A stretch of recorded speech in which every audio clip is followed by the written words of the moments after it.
Today we're going to be reacting to Pierre's viral podium speech interview as he completely rips Justin Trudeau a new a-hole. I also have an article that I'm going to read about the Premier's thoughts on all of this because they're important as well. So let's get right into it. This is the Bangarang.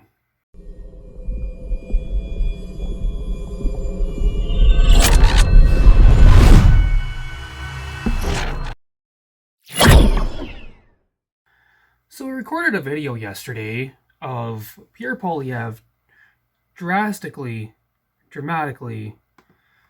going after Justin Trudeau. And I really got to commend this guy because as much as I hate Justin Trudeau, I probably hate Justin Trudeau more than Pierre does. And sometimes I feel freaking bad for him. Like this guy, it's hilarious. He just doesn't stop.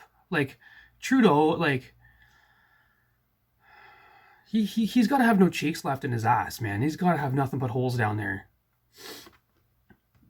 from Pierre ripping him assholes every day. We're gonna get right into it. Here's Pierre at the podium. $1 trillion of our trade. We trade almost twice as much with the Americans as we trade with the rest of the world combined. Trade with We always the knew US that. is 40% of our economy. America's the only reason Canada's prosperous in any way. Made an unjustified threat of a 25% tariff on our already weak and shrinking economy. I think it was justified. It's funny how much I love Trump. I'm like the fiend. I gotta be the biggest Trump supporter outside of the US. Honestly, I am a fiend. He's my hero, and it's hard hearing that. I'm like, yeah, I think it was justified, but I'm from Canada. Like the whole Trump versus Canada thing, it's contradicting. Chrystia Freeland, we're surprised. Amazingly, everyone else knew something like this could be coming because President Trump had been talking about it for years on the campaign trail. Yet 20 days ago, Chrystia Freeland said, "Don't worry, Canada will be fine." Apparently, neither she nor You guys need to understand something. In all fairness, what the incoming president was saying. I'm going to talk about the premiers taking action too, right? And they also had years to do this as well. Unprecedented weakness. After 9 years of Prime Minister Trudeau, our GDP is smaller than it was when he took off per capita, is smaller than it was when he took office. In fact, our per capita GDP has dropped more than any other G7 country since the year before COVID. We have the most indebted households. We've had the worst housing inflation. A quarter of our people are in poverty. 2 million people line up at food banks. Food prices have risen 37% faster in Canada than in the United States of America. Our economy is teetering on the brink of collapse. And now we face this renewed threat. We need a plan. Goodish. To put Canada first on the economy and on security. We need a Cheeto plan. Cheeto plan! On the economy, I'm calling on Prime Minister Trudeau to put partisanship aside and in the spirit of Team Canada to accept that he cannot go ahead with quadrupling the carbon tax to 61 cents a litre. This was an irresponsible policy to begin with, but combining... I wish I covered Trudeau's speech in Brazil. It was like a week ago now. There's probably no point in me covering it. But he's like, I know that it's hard in Canada and they want, and you know, when times are tough, you want to bunker down and hunker down and weather the storm. But like, no, I don't care how poor you get. We're taxing you. This kind of crippling energy tax increase with potential tariffs from Donald Trump would push our economy into a nightmare and a tailspin. So let's put partisanship aside and axe the tax. Second, the Prime Minister has to put aside partisanship and in the spirit of Team Canada, cancel his energy cap, which would see Alberta and That energy cap is evil. 35% less energy at a time when we need those jobs. It is our biggest industry. So you guys know they cap our oil so we can buy oil from Saudi Arabia and Venezuela, just so you know. And our biggest export. The incoming American president says he wants to cut gas prices in half. Well, the only way to do it will be to import more clean Canadian energy. So the Prime Minister has to stop this assault on our biggest industry. Next, he has to cancel all tax increases. Tax increases on work, investment, and making stuff in Canada. Finally, he needs to renew and restart the commitment to end the softwood lumber tariffs and the Buy America policies, just like Stephen Harper was successful in doing, even though Justin Trudeau has not been able to do that under 3 presidents and 9 years. On security. About a week ago, This guy's going crazy. He broke our immigration system, and that brings new challenges. His own published documents show there are 4.9 million people here temporarily that are supposed to leave by December 31st of next year, 13 months from now. 4.9 million people. 4.9 million people. There's 40 million people in here. That is 1 in 8 Canadians. 1 in 8. 1 in 8. 1 in 8 people at the grocery store don't belong here. Isn't that crazy? And the Americans are flipping out over their 20 million. They got 10 times the population we have. Right? So which means that they're not doing as bad as we're doing until they have 50 million migrants. 1 in 8. Yeah. Yeah. That's fucked. Man, Americans, you guys can all fucking shut up, man. It's not like you guys are as bad as up here. 4.9 million people. We asked what the plan was to track their departures, and yesterday his immigration minister said, we're just going to take people at their word. Yeah.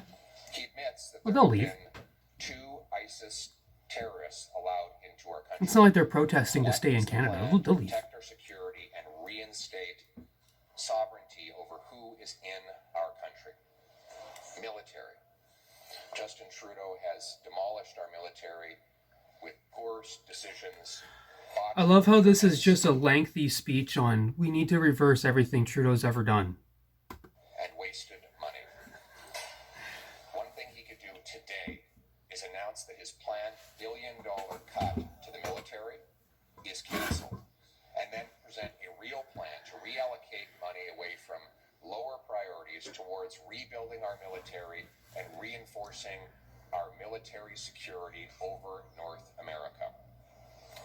And finally, on drugs. I don't want to stop drug overdoses to please Donald Trump. I want to stop drug overdoses so that there's not one more mother with her face buried in a pillow sobbing that she just lost her kid. After 47,000 other Canadians have died, that's more than we lost in the Second World War.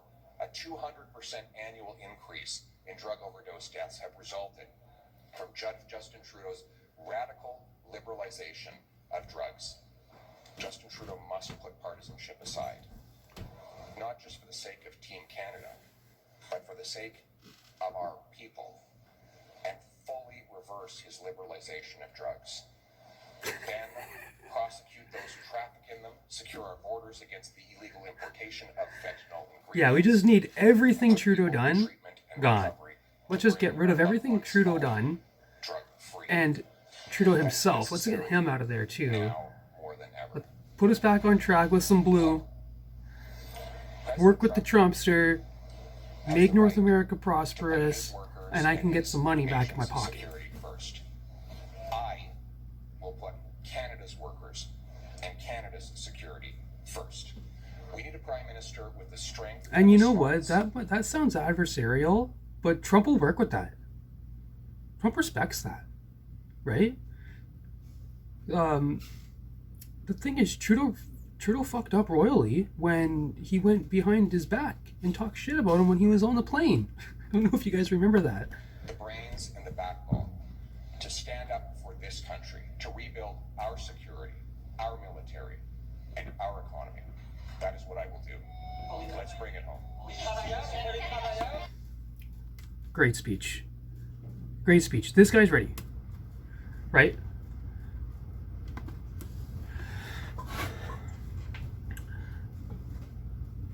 What is there to even add on that? Get Trudeau out of here. Get the Liberals out of here. Get the Liberal agenda out of here. And let's make some money. Okay? Let's make some money. Okay? All of these libs and lefties, leftards, give me your money. Like, you want no money? Go on welfare. Okay? Let's get the hell out of here. Right now, we're going to see what the Premier's ideas are. They're going after Trudeau. We're going to read up. This is from the Post-Millennial. Post-Millennial is awesome. Love Libby Emmons. Love Dave Creighton. They got YouTube channels. Libby's always on Tim Pool. This is a trustworthy news site. I really like this stuff. And they do good Canadian and American news. Canadian premiers are reacting on Monday night to President-elect Trump's announcement that he intends to enact 25% tariffs on nations that allow human smuggling and human trafficking across American borders. Starting in 2022, there has been a 500% increase. We're good here. Ontario Premier Doug Ford, a conservative, said a 25% tariff would be devastating to workers and jobs in both Canada and the U.S. The federal government needs to take the situation at the border seriously. We need a Team Canada approach and response, and we need it now. Prime Minister Trudeau must call an urgent meeting with the premiers.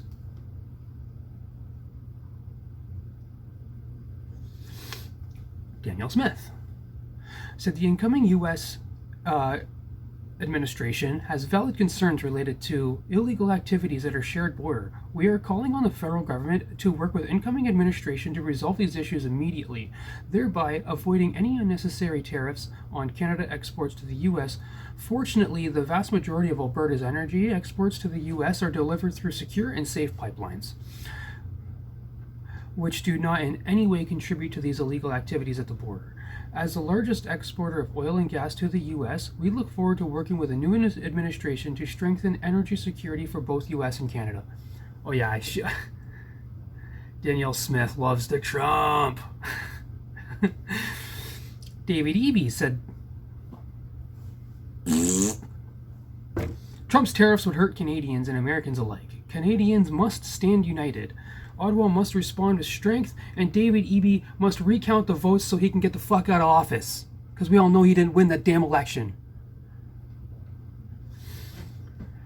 Quebec says this promise by President-elect Donald Trump poses an enormous risk to Quebec and Canadian economies. He only cares about the Quebec economy. We must do everything possible to avoid 25% tariffs on all products exported to the U.S. Border integrity must be the federal government's priority. I offer the full cooperation of the Quebec government to Prime Minister Trudeau. I mean, I said they all waited for Trudeau to make, or for Trump to make the announcement, and then they all acted. But I mean, it's not their job, right? It's not their job. Roxham Road is Trudeau's fault. It's not Legault's fault. But I mean, when Trudeau's not doing anything about it, I would send in my own stuff. Everyone knows the famous Trump tweet. On January 20th, as one of my first executive orders, I will sign the necessary documents to charge Mexico and Canada with a 25% tariff on all products coming into the United States and its ridiculous open borders. This tariff will remain in effect until such time as drugs, in particular fentanyl, and all illegal aliens stop this invasion of our country. Both Mexico and Canada have the absolute right and power to easily solve this long-simmering problem. We hereby demand that they use this power until such time they do. It is time for them to pay a very big price. And it sucks because, I like that, but I'm from fucking Canada, man. None of these are going to happen whatsoever. Everybody's already making moves. There's already RCMP in Alberta at the border. Doug Ford is doing stuff at premiers are taking over because Trudeau can't do anything right. Justin Trudeau and Donald Trump had a phone call today, and they discussed trade and security at the border, as per a senior Canadian government source. Okay, that's good. Minister of Public Safety Dominic LeBlanc and Deputy PM Chrystia Freeland issued a statement as well. They spoke about the close relationship between the neighboring nations, emphasizing trade and border security as a large influx of Canadian oil into the U.S. The two also defended Canada against allegations that they were soft on the border and drug smuggling.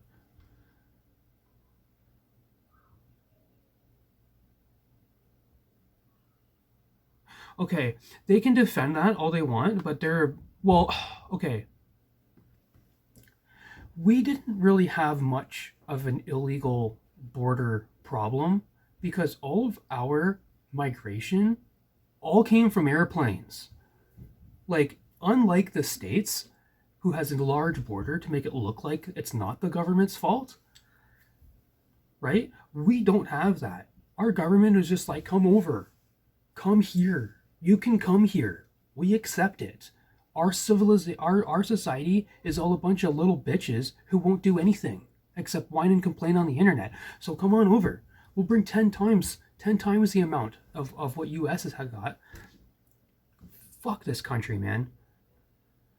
I'm not reading anything from Chrystia Freeland or freaking Dom LeBlanc. Earlier this month, Trudeau said that any tariffs imposed on Canada would harm American workers. That's what they always say. That's what they always say. Here's the thing about tariffs. They hurt the short term. They hurt the short term. It's fine. It's totally fine. Cut some fucking taxes and the tariffs are no problem. Okay? David Creighton, yet another brilliant article. Follow him on YouTube. He's good. He's old. So, I mean, I'm getting old too, so I'm probably getting pretty boring too up there. But he's a good journalist. He's an actual journalist. He's not just some guy complaining on the internet reading other people's news. But he's not as cool as me. So, like and subscribe. Come join me at the Bangarang. We'll read some news. We'll have some fun. We'll make fun of Trudeau. I'll catch you guys next time.